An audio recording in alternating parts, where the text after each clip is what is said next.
નમસ્કાર મિત્રો, જય જોહાર, જય આદિવાસી. આજે આપણે આવી ગયા છે મનાલા ગામમાં, જે જયેન્દ્રભાઈ ગાવિત, જે પૂર્વ આમ આદમી પાર્ટીના ધારાસભ્યની સીટ પર ઉમેદવારી કરી ચૂક્યા છે. તો આજે એમની મુલાકાતે આપણે આવ્યા છે. તો એમને પાસે આપણે આજે જાણશું કે જે હાલ દિલ્હીની અંદર જે સોનમ વાંગચુક દ્વારા અનશન કરી જે નીટ પેપર લીક માટે પ્રોટેસ્ટ ચાલી રહ્યો છે, એના માટે એ લોકો શું કહેવા માંગશે? જયેન્દ્રભાઈ ગાવિત, જે તમે જે હાલ જે દિલ્હીની જાણી રહ્યા છે કઈ રીતનો માહોલ ચાલી રહ્યો છે, જે હાલ સત્તા પક્ષ દ્વારા જે રીતનો માહોલ ચાલી રહ્યો છે, કોઈનું વાત માનવામાં આવતી નથી, અને જે સોનમ વાંગચુકજીને ત્યાંથી પોલીસ પ્રોટેક્શન દ્વારા ઉઠાવી લઈને હોસ્પિટલ પહોંચાડી દેવામાં આવ્યા છે, તો એના માટે તમે શું કહેશો? આજે દિલ્હીમાં જે અત્યારે ભારતીય જનતા પાર્ટીની જે અત્યારે સરકાર બની ત્યારથી દિલ્હીની જનતા ખૂબ જ તકલીફમાં અને ખૂબ પરેશાન છે. ઇવન એમાં અત્યારે જ પેપર લીકની વાત કરીએ, વિદ્યાર્થીઓ માટેની ખૂબ મોટો અન્યાય, અને જે અત્યારે જે માહોલ બની રહ્યો છે ખરેખર એક આ ભાજપ તાનાશાહી સરકાર આખા ભારત દેશમાં કરી રહી છે, ત્યારે દિલ્હીમાં ખૂબ જ લોકોનો આક્રોશ આપણે અત્યારે જોઈ શકીએ છીએ. તો એ સંદર્ભે ખરેખર આ એક ખૂબ મોટી અન્યાય છે. એમાં વિદ્યાર્થીના શિક્ષણને લગતા ઇવન રોજગારી તમામ જે તે અત્યારે હાલમાં ખૂબ જ મોટો અન્યાય આપણે લોકોને સામના હાલાકીનો કરવો પડે છે, ત્યારે ખૂબ જ લોકો પરેશાન છે. તો લોકોને હવે ત્રાસી ગયા છે. તો એના માટે ખરેખર તો આ સરકારે નોંધ લેવા બાબત છે, કારણ કે પ્રજાઓના હિતમાં દરેક નિર્ણયો હિત માટેના લેવા જોઈએ, કારણ કે પોતાના મનમાની પ્રમાણે જે તે નિયમો બનાવે છે. તો આ ખરેખર લોકશાહી તરીકે જે નથી થતી, એક લોકશાહીનું હનન થઈ રહ્યું છે. આ રીતનું ત્યાંનો માહોલ આપણે દરેક પ્રજાઓને ખૂબ જ પરેશાનીમાં વેઠી રહ્યા છે. તો એના પરથી આપણે કહી શકીએ કે આ સરકાર લોકશાહીનું હનન કરી રહી છે, પ્રજાને હેરાન પરેશાન કરવાનું જ કામ કરે છે. અને જે પણ વિરોધ પક્ષ જે સમાજના હિત માટે સરકારના અવાજ બને છે, એવાઓનો અવાજ દબાવીને ખોટી રીતે ગુમરાહ કરીને જે અવાજ ઉઠાવે છે એને દબાવવાનો પ્રયત્ન કરી રહ્યા છે. અને જે ભારતીય જનતા પાર્ટી જેટલા ભ્રષ્ટાચારો કરે છે, ખૂબ જ મોટો અન્યાય કરે છે, એવાને સપોર્ટ કરી રહ્યા છે, એવા ઉપર કોઈ જાતની કાર્યવાહી કરતા નથી. માટે ખૂબ જ અન્યાય થઈ રહ્યો છે દિલ્હીની અંદર હાલમાં. અને જે હાલ જે મતલબ જે નીટ પેપર લીક થયા છે, એના દ્વારા જે સ્ટુડન્ટોએ આત્મહત્યા કરી, એના માટે જે એમના વાલીઓએ સહન કરવું પડે છે, અને જે વાંચી જે તે અભ્યાસની અંદર જે લોકો સ્ટુડન્ટ લોકોએ પૂરી મહેનત કરી છે, તે છતાં પણ તે સ્ટુડન્ટ લોકોને તેમાં સફળતા ન મળી, અને ફરી પાછું નીટ એક્ઝામ ફરી પાછું કરવાનું આવ્યું. હવે ત્યારે નીટ એક્ઝામ કર્યું તો ફરી પાછા નવો પ્રશ્ન આવ્યા, જે તૈયારી કરવામાં આવી હતી તે તૈયારીના હિસાબે તે લોકો ફરી પાછળ પડી ગયા. તો એ બાબતે જે સ્ટુડન્ટ લોકોને કઈ રીતના નુકસાન થયા તે થોડું જણાવશો? અત્યારે નીટની જે એક્ઝામની તૈયારી કરીને જે પેપર લીક થયા છે, એ ખરેખર વિદ્યાર્થીઓને તો અન્યાય થયો જ છે, કારણ કે વિદ્યાર્થી રાત દિવસ મહેનત કરતા હોય, ને ફરીવાર જ્યારે આ પેપર લીકનો પ્રશ્ન આવે, અને એનાથી ઘણા બધા આખા ભારતમાં ઘણા બધા વિદ્યાર્થીઓ પણ આત્મહત્યા પણ કરી છે. હતાશા થઈને જે આગળ એની કારકિર્દી જે બનાવી જોઈએ એમાં પણ હતાશા મળી છે. માટે ખરેખર આ પેપર લીકના કારણે વિદ્યાર્થીનું ભવિષ્ય દેખાતું નથી, ભવિષ્ય અટકી રહ્યું છે. એની તમામ જવાબદારીઓ બીજેપી છે, કારણ કે એના કેટલાય ટેટ નેટ એક્ઝામ એવી કેટલી એક્ઝામ છે, એ પેપરો એડવાન્સમાં લીક થતા હોય. તો એ પણ ખરેખર આ નવી વાત નથી. આ ઘણા ભારતીય જનતા પાર્ટી છેલ્લા ઘણા વર્ષોથી સરકારમાં છે, ત્યારથી એ લોકોનું આ પ્રમાણે કારસ્થાન થઈ રહ્યું છે. એટલે શિક્ષણ ક્ષેત્રે ખૂબ જ નબળી કક્ષાનું એ લોકો આ પ્રમાણે કામ કરી રહ્યા છે, કારણ કે વિદ્યાર્થી આટલો મહેનત કરતો હોય રાત દિવસ, અને ત્યારબાદ એમને હતાશા અને આત્મહત્યા કરવાનો જે સમય આવે એ ખરેખર એના તમામ જવાબદારો બીજેપીના પ્રતિનિધિ અને શિક્ષણ મંત્રીઓ એના પર ખરેખર કાયદેસર એવા પેપર લીક કરે છે એવાઓને કાયદેસરની કાર્યવાહી ના પગલા લેવા જોઈએ. અને જે હાલ જે શિક્ષણ મંત્રી તો રાજીનામા માટે લોકો પ્રોટેસ્ટ કરી રહ્યા છે, પણ તે રાજીનામા એક્સેપ્ટ નહીં કરે અને જે હાલ નરેન્દ્ર મોદી દ્વારા બી જે એમને સપોર્ટ મળી રહ્યો છે, તો એના માટે નરેન્દ્ર મોદીએ બી રાજીનામું આપવું જોઈએ કે નહીં? આમાં શિક્ષણ ક્ષેત્રે જે વિદ્યાર્થીનો અન્યાય થયો છે એના તમામ જવાબદાર શિક્ષણ મંત્રી કહેવાય. એમણે ખરેખર તો રાજીનામું આપવું જોઈએ. સાથે સાથે દેશના વડાપ્રધાન નરેન્દ્ર સાહેબ મોદી એ પણ એના હિસ્સેદાર બની શકે, કારણ કે આખા ભારત દેશમાં એવા પરંપરા પ્રમાણે જે પેપરો લીક થતા હોય, પેપરો ફૂટતા હોય, એના જવાબદાર શિક્ષણ મંત્રી અને દેશના વડાપ્રધાન પણ એના જવાબદાર એમની પણ બની શકે.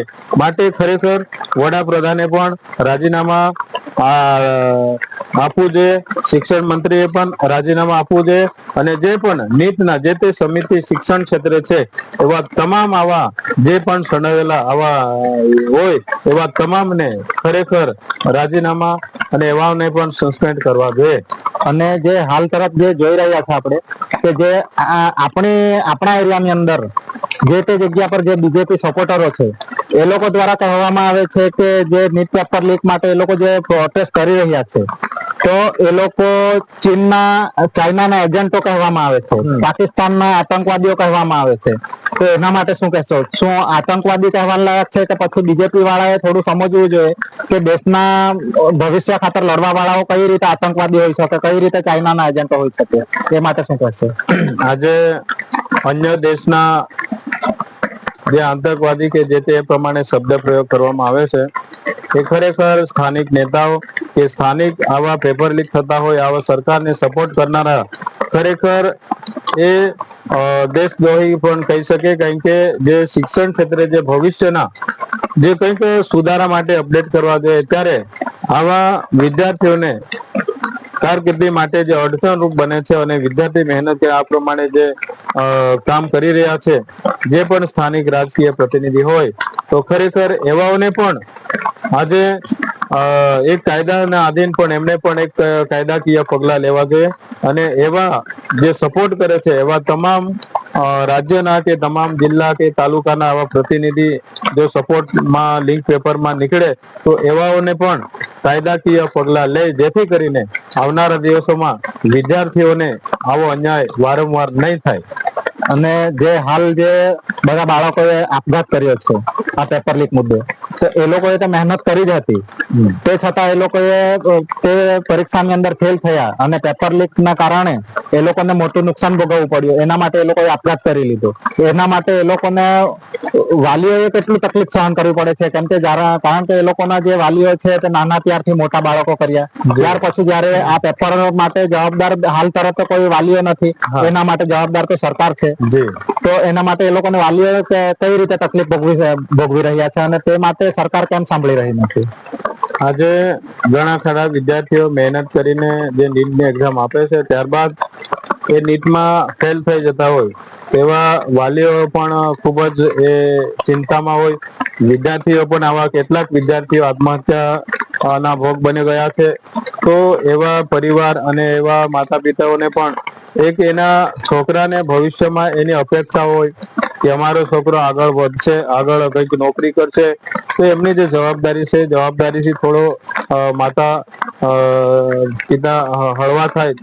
ત્યારે આ એક સરકારી રીતે ઉલટું થઈ રહ્યું છે, કારણ કે આવા ખરેખર તમામ માતા પિતા અને એક આ ઉપર હતાશા અને જે આત્મહત્યા કરવાનો વારો આવે તો એ ખરેખર એના જવાબદાર સરકારને આપણે માની શકીએ, કારણ કે સરકારના જે સિસ્ટમ છે, સરકારની આ પદ્ધતિના કારણે જે તે વિદ્યાર્થીઓને હતાશા થઈને એમનો જીવન ટૂંકાવવામાં આવે છે.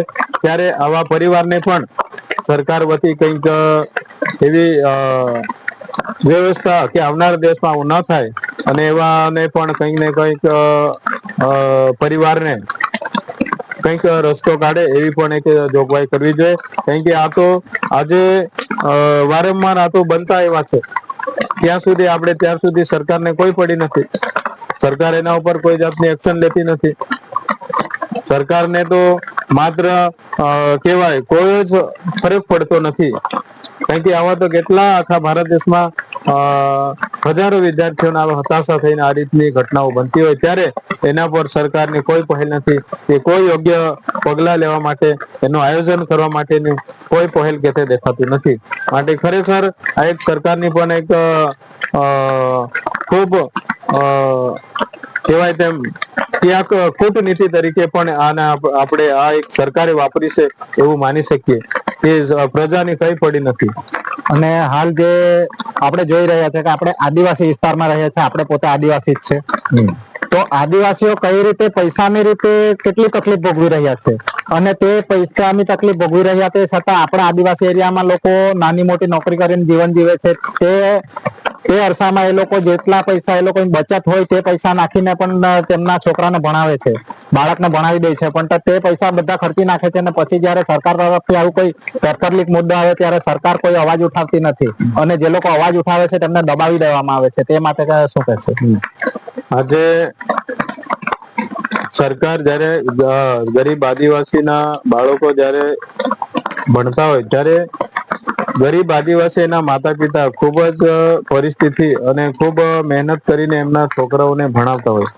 કારણ કે આદિવાસી માટે ઘણી બધી સુવિધાઓ છે, પરંતુ ઘણી ખરી પરિસ્થિતિના વાકેફથી કારણે ઘણા વિદ્યાર્થીઓ એના વાલીએ પણ ખૂબ જ તકલીફ વેઠીને એના છોકરાને આગળ ભણાવવા, એજ્યુકેશન સારું મેળવે અને આગળ એ નોકરી લાગે ત્યાં સુધી એમની ખૂબ તનતોડ મહેનત કરતા હોય, મજૂરીએ જઈને મહેનત કરતા હોય ત્યારે સરકારે આના ઉપર પણ ગરીબ આદિવાસી વિદ્યાર્થી માટે અલગ અલગ કોઠા એસટી નો જે જોગવાઈ છે, જે પણ સરકારે એના કોઠાઓ આપેલા છે, તો એના ઉપર જ્યારે સરકારી ઘણી બધી યોજનાઓ છે તો એમાં ખરેખર અત્યારે ગરીબ આદિવાસીના છોકરાઓ જે નોકરી લાગવા માટે પણ ખૂબ પાછળ છે.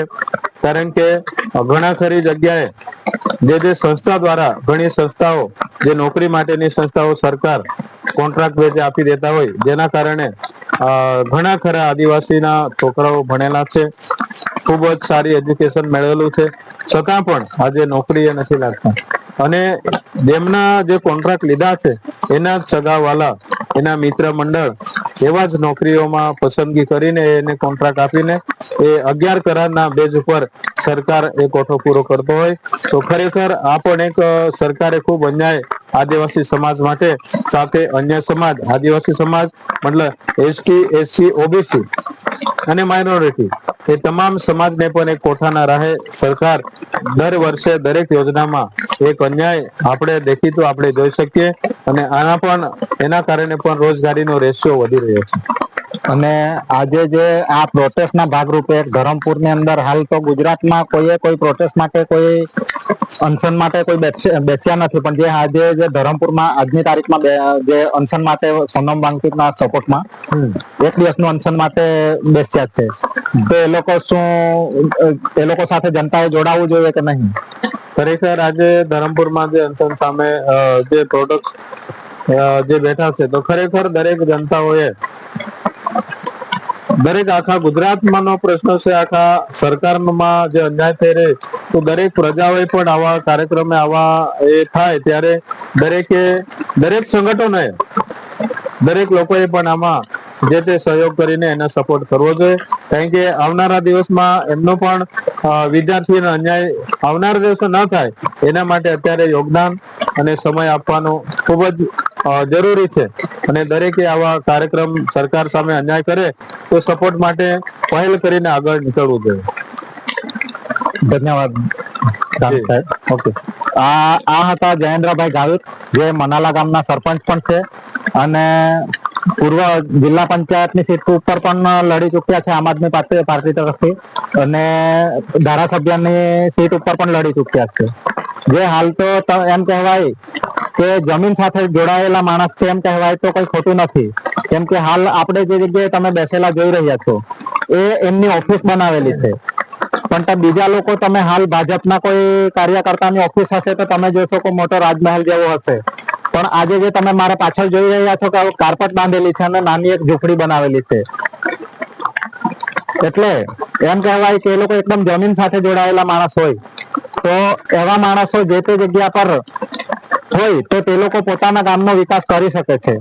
પણ જો પોતે જે રાજમહેલ બાંધીને બેસવાની કોશિશ કરે છે તો તે લોકો કોઈ દિવસે પણ ગામના સેવા માટે નથી આવેલા, એ લોકો પોતાના પૈસા બનાવવા માટે આવેલા હોય છે. એટલે એમ જોવા જઈએ તો એ લોકો એકદમ જમીન સાથે જોડાયેલા માણસ જે ગામનો વિકાસ કરી શકે છે. તો તમે આ વિડીયોને વધુથી વધુ શેર કરો, જેથી આવા વિચારધારા રાખનાર માણસો બીજી વખતે સરપંચમાં ઉભા રહે અને તમારા ગામનો પણ વિકાસ થાય અને તમને જે પડતી તકલીફો માટે તે લોકો તમારો અવાજ ઉઠાવે. આભાર જયેન્દ્રભાઈ. Okay, thank you.